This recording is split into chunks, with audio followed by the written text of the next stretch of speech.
Parlamentares apresentaram nesta segunda-feira ao presidente do Senado, Rodrigo Pacheco, do PSD, um pedido de impeachment contra o ministro Alexandre de Moraes, do STF.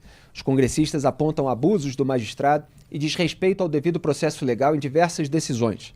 O deputado Marcel Van Hatten, do Novo, afirmou que 32 senadores são abertamente favoráveis ao impeachment de Moraes. No começo ele chegou a falar 31, mas são 32, depois ele até ajustou. Vamos assistir. 31 senadores que se declaram abertamente a favor do impeachment de Alexandre de Moraes. 32 neste exato momento. 32. Falta muito pouco. Isso que ainda nem foi colocado para o plenário votar. Falta muito pouco para que a verdadeira justiça seja feita, esse impeachment, esse processo seja realidade e nós tenhamos finalmente o reequilíbrio dos poderes no Brasil e a volta da democracia. O senador Flávio Bolsonaro, do PL, que no passado se mobilizou para enterrar a CPI da Lava Toga, disse que há flagrante crime de responsabilidade de Alexandre de Moraes. Aliás, até outro dia ele era contra também o impeachment do Moraes, só que agora o caldo entornou e, na pressão, ele foi atrás. Vamos acompanhar. Há ocasiões flagrantes de cometimento de crime de responsabilidade pelo ministro Alexandre de Moraes. E é importante frisar que até o momento ainda não passaram por ratificação de turma ou de plenário, portanto imputados diretamente a ele.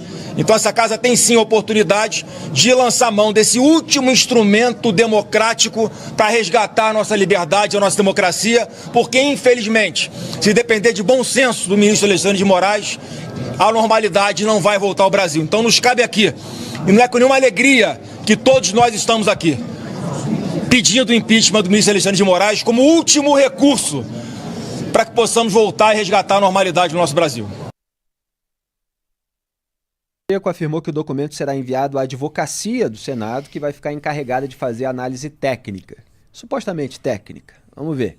O presidente da casa sugeriu que o pedido também seja encaminhado à mesa diretora e a líderes partidários do Senado. Pacheco acrescentou que a decisão do Senado será fundamentada.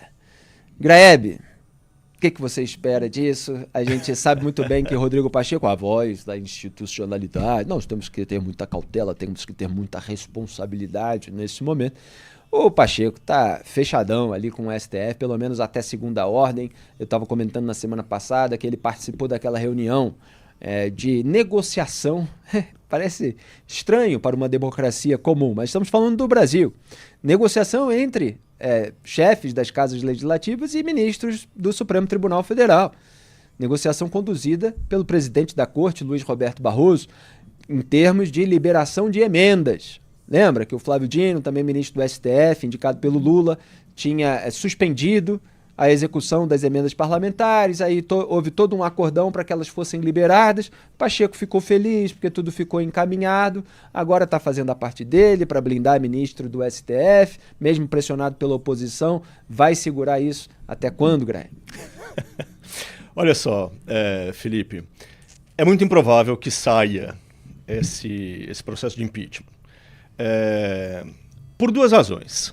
Primeiro, se você for olhar a lei que fala sobre impeachment, os artigos que se aplicam a ministros do STF falam das seguintes opções. São crimes de responsabilidade dos ministros do Supremo Tribunal Federal, aqueles em que ele altera, por qualquer forma, exceto por via de recurso, a decisão de voto que já proferiu. Não diz respeito a isso. Proferir julgamento quando, por lei, seja suspeito na causa. Não sei, eles estão arguindo, eu não vi o pedido, mas eles estão arguindo que o Alexandre de Moraes é suspeito. A gente vai pegar ainda, né, essa documentação para ver exatamente quais foram os dispositivos legais indicados pela oposição na hora desse pedido. O que a gente sabe, né, Greg, só para não deixar o dispositivo sem algum contexto, é que o Moraes é vítima, é juiz, é investigador, é julgador, ele é aquele que direciona a coleta de provas para um relatório que depois omite que foi ele que pediu. Ele é tudo ao mesmo tempo. Isso já deveria render alguma hipótese de suspeição. Exato. Eles teriam que configurar muito claramente essa ideia de que, pela legislação, o Alexandre de Moraes deveria ter se declarado suspeito ou impedido, né? E não o fez. Então vamos ver. Não sei. Lembrando que aquela mensagem que foi publicada no X e que gerou toda a escalada de tensão, para dizer o mínimo, até a suspensão da plataforma no Brasil para 22 milhões de usuários, a postagem original era de uma mulher que estava dizendo que uma decisão de soltura de réus do 8 de janeiro tinha sido tomada por um tribunal internacional, quando na verdade aqueles que foram soltos por decisões do próprio Moraes. Então ela disse que foi um tribunal internacional e que teria acusado o Moraes, e até o Lula colocou ali com um rótulo no meio, de crimes contra a humanidade. Quer dizer, o Moraes era alvo de uma alegação de Zap sobre uma notícia do momento que certamente sumiria na poeira do tempo diante de todo o noticiário, mostrando quem é que toma aquela decisão. O Moraes ficou incomodado, porque aquela postagem que iria ali para um grupelho na rede social apontava que um tribunal internacional disse que ele teria cometido crimes contra a humanidade. E aí ele mandou suspender todo o perfil inteiro da conta. Aí o X se recusou, porque não era mais período eleitoral, não valia mais o acordo. Aí o Moraes mandou o caso para o STF, trocou, né, como eu mostrei aqui, ministro do TSE numa hora, ministro do STF se não consegue pelo TSE, e aí acabou multando o X, depois determinando a suspensão nessa escalada que a gente detalhou nas últimas semanas. É só para ilustrar o caso mais emblemático, em que ele era alvo de uma postagem idiota, como todos nós somos alvo de postagens idiotas nas redes sociais, só que nós não derrubamos o país inteiro por causa disso, Greg. Exato. Então temos, né, são 5 hipóteses. Mudar o voto que já tinha proferido, proferir julgamento quando por lei é suspeito, exercer atividade político-partidária, não é o caso, ser patentemente desidioso no cumprimento... Desídia é preguiça, é quando você deixa de fazer aquilo que você precisa. Também não é o caso do Alexandre de Moraes, ele é o contrário, né? Ele provavelmente faz muito mais do que deveria estar fazendo. Mas se você levar em consideração que ele falava que se auto-oficiar seria esquizofrênico, ele deixou Pode ser. De fazer o ofício. Quer dizer, a cada dispositivo dá para encaixar alguma coisa. E, finalmente, proceder de modo incompatível com a honra, dignidade e decoro de suas funções. Então, tem possibilidades para você, enfim, montar uma peça jurídica que embase essa ideia de impeachment. Não é uma coisa completamente maluca, não é um tiro no escuro. Esse último é mais genérico, mais baseado em princípios, Exatamente. etc. Óbvio que um monte de coisa que o Moraes faz se encaixa aí, como a gente tem colocado. Então, assim, não é um absurdo a ideia de que os congressistas, irritados com Alexandre de Moraes por muitas razões, entrarão nesse pedido. Se vai colar com o Pacheco, aí é outra coisa. Não acho que vá colar. Por causa disso, que o Felipe já disse no começo da nossa conversa. Não tem...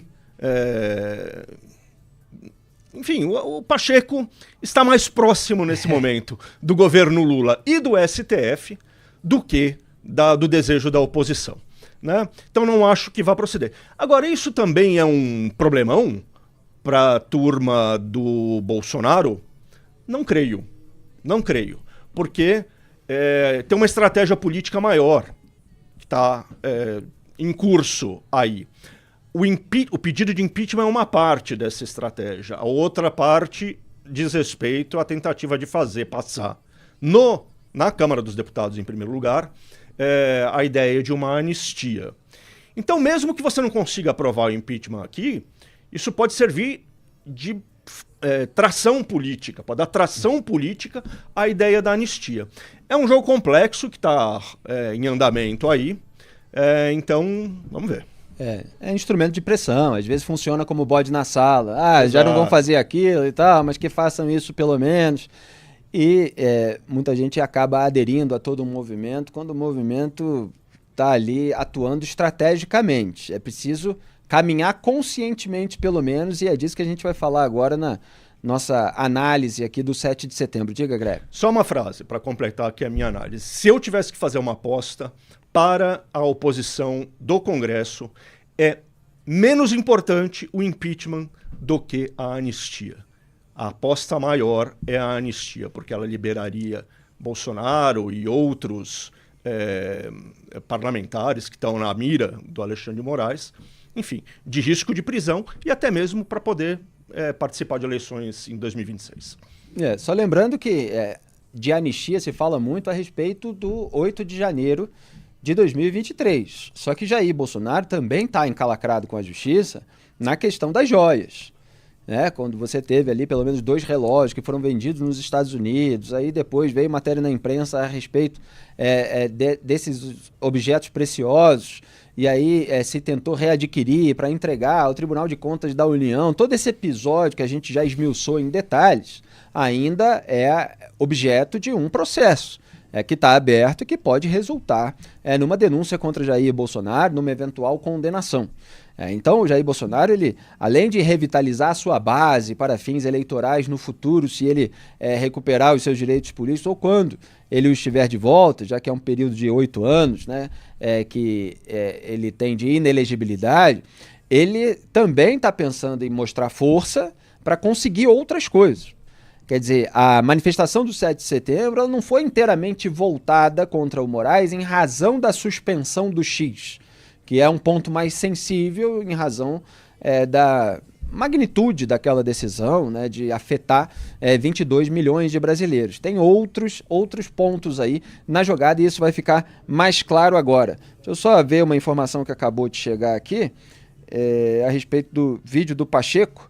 A gente vai ter daqui a pouco, né, um vídeo do presidente do Senado, Rodrigo Pacheco, que já está reagindo aí a esse pedido de impeachment. Ele é quem decide e, obviamente, isso a gente já também analisou bastante, a gente lamenta que tenha sido necessário chegar ao ponto de que a oposição peça um impeachment, o que é absolutamente legítimo e constitucional. A gente sempre apontou aqui e destacou que o Senado é quem tem o dever constitucional de fiscalizar ministros do STF. Agora, que os próprios ministros do STF não tenham tido autocontenção, não tenham conseguido exercer a pressão pelo Moraes, muito pelo contrário, tenham tido cumplicidade, tenham tido corporativismo, tenham feito passada de pano, é lamentável, porque você tem lá um inquérito que tem vícios desde a origem, aberto de ofício por Dias Toffoli, entregue para a relatoria para o Alexandre de Moraes sem sorteio, sem objeto definido, sem prazo determinado, usado sob pretexto, aberto sob pretexto de combater ameaças virtuais, mas foi usado para blindar ministros contra a apuração da Receita Federal, nada a ver. Foi usado para censurar a revista Cruzoé, que estava incomodando ali certos ministros do Supremo, apontando codinome de Dias Toffoli, por exemplo, na Odebrecht. Então, houve aí uma escalada ao longo de 5 anos de censuras, etc., até chegar a esse ponto em que até o Flávio Bolsonaro está endossando o pedido de impeachment depois de tanto atuar para proteger os ministros da corte, quando ele estava encalacrado com a justiça em razão das investigações de peculato em gabinete. A gente tem o discurso do Rodrigo Pacheco, presidente do Senado, pode soltar. Eu tenho defendido muito, inclusive junto ao Supremo Tribunal Federal, esta prerrogativa do Parlamento de poder participar do orçamento. Assim como faço críticas também ao Poder Judiciário, todos aqui são testemunhas disso.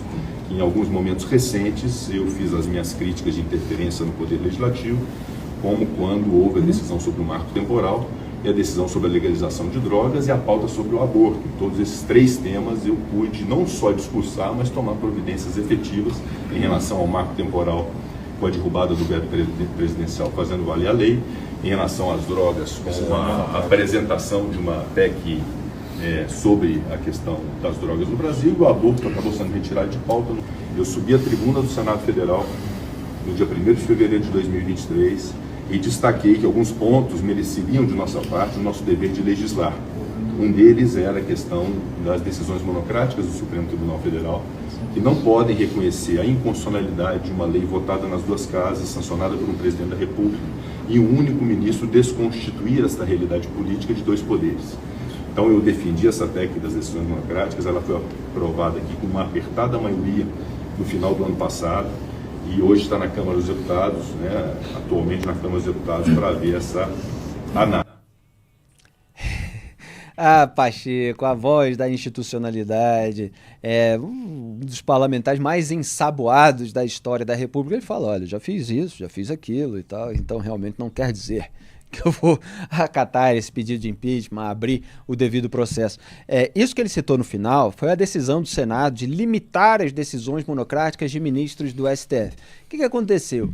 O Pacheco, inclusive, tinha feito lá uma pesquisa em Minas Gerais, mostrando que há uma demanda do eleitorado mineiro por ser mais incisivo em relação ao STF. Aí ele foi ali, fez alguns discursos um pouquinho mais, num tom um pouquinho mais alto do que ele costumava, conseguiu aí essa aprovação, junto, evidentemente, com outros parlamentares de limitação das decisões monocráticas, mas aí serve como instrumento de barganha também. Aprovou a limitação de poder do STF numa casa, vai para outra. Aí Gilmar Mendes e Arthur Lira são aliados. Gilmar Mendes blindou o Arthur Lira no Supremo Tribunal Federal. Então Arthur Lira faz subir no telhado. E aí depois se conversa, se negocia, chama o Barroso, vamos falar sobre a emenda. Quer dizer, tem muita coisa que para no meio do caminho, porque há outras questões que estão em jogo dentro da República do Escambo. E, aliás, Jair Bolsonaro, ele foi contra, teve um projeto do Kim Kataguiri contra a decisão monocrática. Jair Bolsonaro, naquela ocasião, não fez nada a respeito disso. Depois vai subir em carro de som. Depois vai chamar todo mundo para ouvir discurso na rua.